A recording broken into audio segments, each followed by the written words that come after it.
जय श्री राम, जय महाकाल।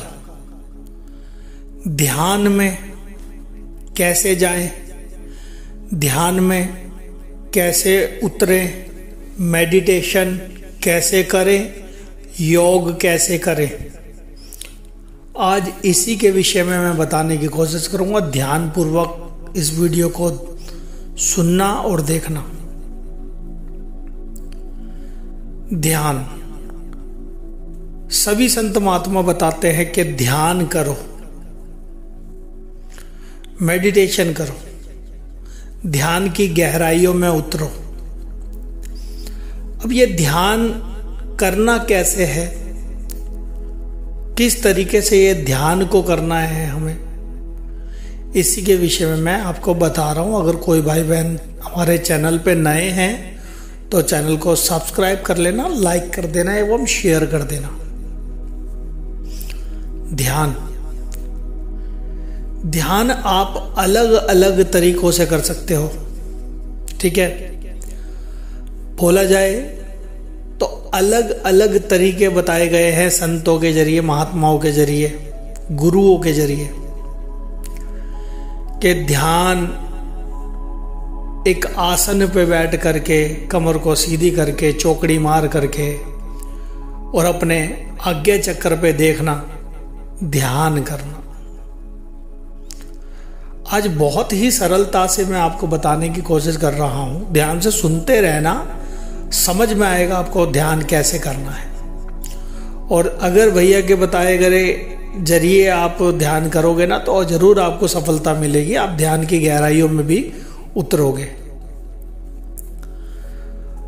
बोला जाता है कि ध्यान हमारे तीसरे तिल, हमारे तीसरे नेत्र, हमारे आज्ञा चक्र पे, जहां माता बहनें बिंदी लगाती है, भाई तिलक लगाते हैं, उस जगह पर आंख बंद करके, आंखों को हल्की सी ऊपर की ओर करके और ध्यान करना चाहिए, ठीक है। कई गुरु बताते हैं कि अपनी श्वास पे ध्यान दें। जो आप सांस लेते हैं नाक से, उस नाक पे, उस सांस पे ध्यान दें। कई संत बताते हैं कि आप आपके ब्रह्मरंध्र पर देख करके, सोच करके, अपनी आंखों को ऊपर करके वहां पे ध्यान लगाना है। कई व्यक्ति बोलते हैं कि त्राटक के माध्यम से ध्यान लगाना चाहिए। कई व्यक्ति बोलते हैं मंत्र जप के जरिए ध्यान लगाना चाहिए। कई व्यक्ति साउंड के जरिए ध्यान लगाने के लिए बताते हैं कि साउंड चला करके और उसकी मधुर मधुर आवाज पे ध्यान लगाना चाहिए।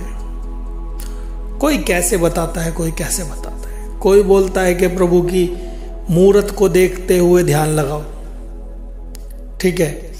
कोई बोलता है आंख बंद करके, गहरी सांस लेकर के, फिर सांस छोड़ करके ध्यान लगाओ, ठीक है। कई बोलते हैं अपने मूलाधार चक्र पे अपना ध्यान लगाओ। कई बोलते हैं दूसरे कई चक्रों पे ध्यान लगाओ, ठीक है। तो अलग अलग प्रक्रिया है। कोई ओम शब्द के जरिए ध्यान लगवाते हैं और कोई गुरु मंत्र के जरिए ध्यान लगवाते हैं। कई ओम नमः शिवाय मंत्र के जरिए ध्यान लगवाते हैं।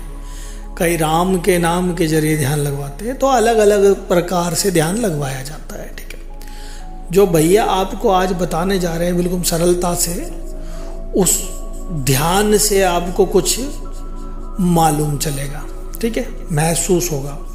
अब जब ध्यान लगाते हैं ना हम, तो हमें देखने को मिलता है अलग अलग चीजें हमारे अंदर से। हम ध्यान ही इसलिए लगाते हैं कि हमारे अंदर वो प्रकाश जागृत हो, वो प्रकाश पुंज जागृत हो, वो दीपक की लो जागृत हो, वो सूरज जैसी रोशनी जागृत हो, जिसको हम देख करके हमारे कर्मों का खाता समाप्त हो सके। बोला जाए तो हमारे कर्म कट सके, हमारे आत्मा पे चढ़ी हुई कई जन्मों की जो मेल है वो छट सके, वो हट सके, साफ हो सके, निर्मल हो सके।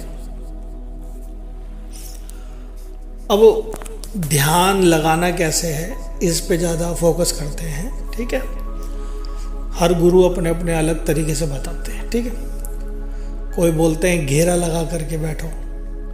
अब जो भैया सबसे सरल तरीका बता रहे हैं वो ये है कि अपना एक शुद्ध आसन लो, एक ही आसन रहना चाहिए आपके पास, आसन कभी भी चेंज ना करो।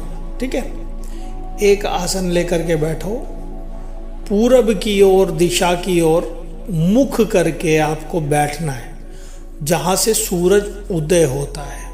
वैसे तो आप किसी भी दिशाओं में बैठ सकते हो, सारी दिशा भगवान की है, मगर सूरज जहाँ से उगता है पूरब दिशा की ओर अगर मुंह करके बैठते हो ना आप, तो बहुत ही उत्तम होता है। क्यों?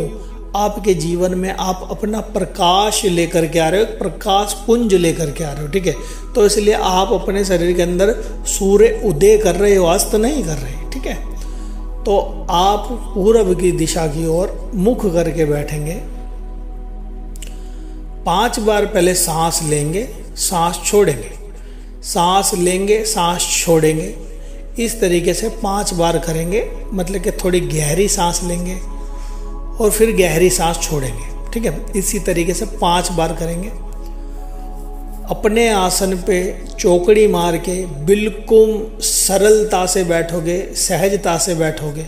ठीक है, ताकि आपको किसी प्रकार की कोई परेशानी ना हो। ठीक है, आप जब बैठते हो तो सबसे पहले अगर आपके पास आपके कोई गुरु जी का मंत्र है, गुरु मंत्र है, तो नॉर्मल सी बात है, आपके गुरु ने आपको बताया होगा कि गुरु मंत्र का जाप कैसे करना है, ध्यान कैसे लगाना है। ठीक है, अगर आपके पास गुरु मंत्र नहीं है और तब भी आपको ध्यान लगाना है ना, तो इस तरीके से आप ध्यान लगा सकते हो। पहले सांस को भरना है, फिर सांस छोड़नी है। ठीक है, लंबी सांस लेकर के छोड़नी है। 5 बार करने के बाद थोड़ा सा मौन धारण करना है, अपनी प्यार से सरलता से आंख बंद करनी है और आपको सोचना है कि मैं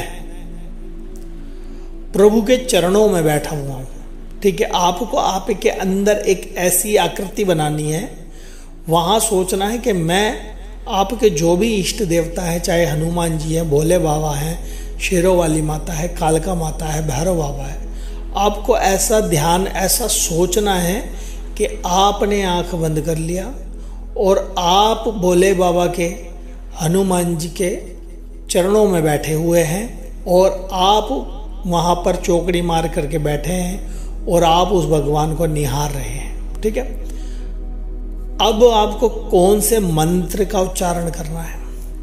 आपको केवल ओम शब्द का उच्चारण करना है, ओम शब्द का। कैसे करोगे? भैया करके ही बता देते हैं आपको कि कैसे करोगे। सबसे पहले आपको बैठ करके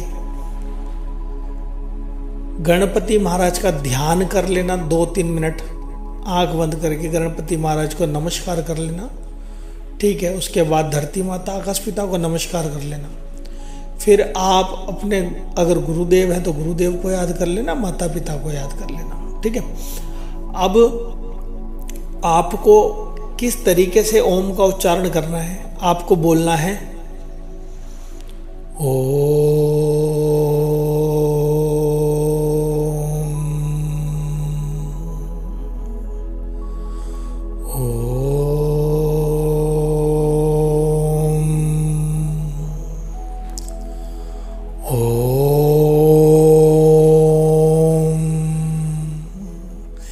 इस तरीके से आपको उच्चारण करना है और ये सोचना है कि मैं अपने इष्ट देवता के चरणों में बैठा हुआ हूँ। आप ये देखोगे जब आप ऐसे करोगे ना, बिल्कुल सहजता से, आराम से, बिल्कुल रिलैक्स होके काम करोगे ना, आप देखोगे धीरे धीरे आपके अंदर परिवर्तन आने लग जाएगा, आपको कुछ कुछ दिखने लग जाएगा। ठीक है, डेली आपको ये प्रक्रिया करनी है। स्टार्टिंग में 10 मिनट करो, दूसरे दिन 15 मिनट करो, तीसरे दिन 20 मिनट करो, चौथे दिन 25 मिनट करो, छठे दिन आधे घंटे करो, 60 मिनट करो। ऐसे आपने ध्यान को आपको बढ़ाना है, ठीक है। इस दौरान आपके अगर पैर सुन्न होते हैं ना, होने देना। शरीर के अंदर अगर कहीं दर्द होता है, होने देना, ठीक है। जैसे जैसे आप ध्यान लगाओगे ना, आपको बहुत कुछ अनुभव होंगे, अलग अलग प्रकार के अनुभव होंगे, किसी को बताने नहीं है। ध्यान करना है बहुत ही अच्छी तरीके से, ठीक है। यहाँ तक अगर सभी भाई बहनों को समझ में आ गया है कि ध्यान कैसे करना है, तो इसी ध्यान के ऊपर एक नेक्स्ट वीडियो बनाऊंगा, कैसे ध्यान की अंदर आपको चढ़ाई करनी है, कैसे उतरना है। इसके अगली वीडियो में, नेक्स्ट वीडियो में बताऊंगा, अगर कोई भाई बहन पूछेगा तो आज के लिए इतना ही। जय श्री राम, जय महाकाल। आप सभी का दिन मंगलमय हो। वीडियो आप जैसे बताई जा रही है उस तरीके से करोगे तो आपको बहुत ही ज़्यादा लाभ मिलेगा। तो जय श्री राम।